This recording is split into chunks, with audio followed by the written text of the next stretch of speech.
Great to be back with you again this week. I sure hope that you enjoyed this last weekend where we were talking about the wisdom of God and how we put it into practice in our decision making.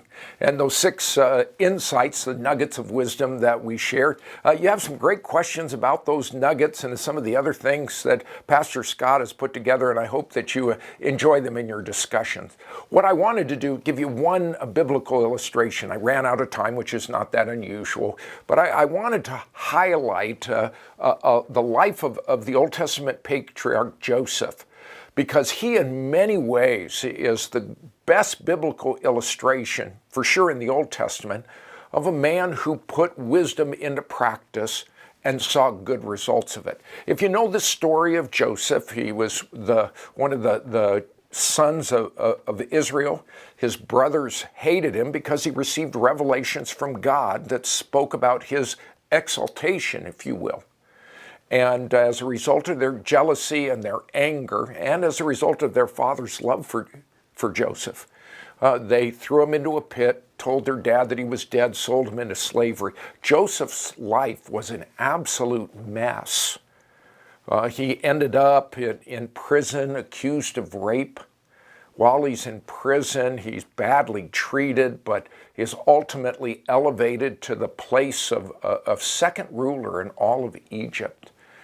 And as God's plan had it, when a famine came, the Hebrew people, Israel and his boys, all came down looking for food ultimately, and the boys first. And Joseph revealed himself to his brothers.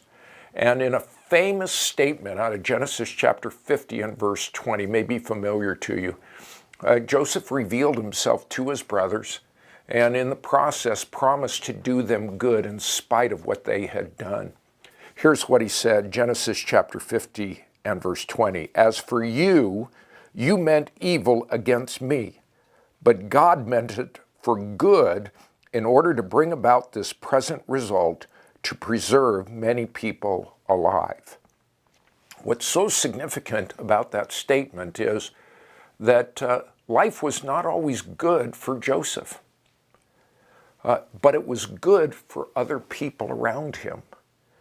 And when Joseph made good and godly decisions, made right decisions, it brought about a good result, but not always for himself, but for other people. And that's oftentimes the way that God works.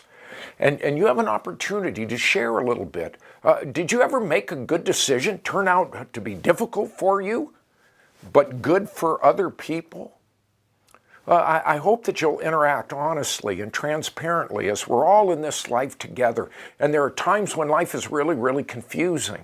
But God has given us His wisdom that will lead us down the right path where we simply have to fear the Lord and trust in His outcomes.